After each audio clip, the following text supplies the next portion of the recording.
Si comme moi vous adorez les émissions de télé sur les cas sociaux comme le cultissime Striptease de la télé belge ou le non moins cultissime Confessions intimes de la télé française, sachez que la figure emblématique, le père tutélaire des émissions de cas sociaux, c'est le plus grand écrivain de la littérature française, c'est Louis-Ferdinand Céline, dont toute l'œuvre est un immense striptease qui n'en finit pas, un immense confession intime qui n'a pas de fin. Je pourrais par exemple vous parler de Jean-Marin Courciel-Despereire, escroc, qui tient un petit journal scientifique, qui prétend vouloir révolutionner l'histoire des sciences avec des expériences bidons, qui arnaque ses clients, puis va se cacher dans la cave quand ils viennent se plaindre,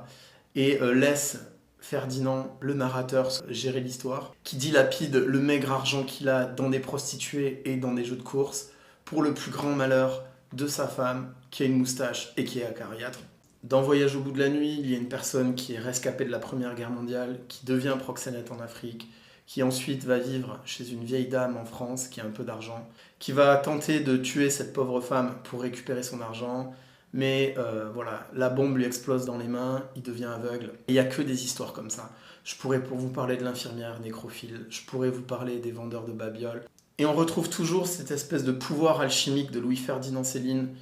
qui est capable de transformer le drame des situations vraiment tragiques en situations extrêmement drôles, et on se marre tout le temps dans l'œuvre de Céline, alors que franchement c'est horrible. Si comme moi vous adorez la gitanerie, si comme moi vous adorez les récits de cas sociaux, si comme moi vous adorez Striptease, Confessions intimes, je vous conseille de vous plonger dans l'œuvre de Louis-Ferdinand Céline.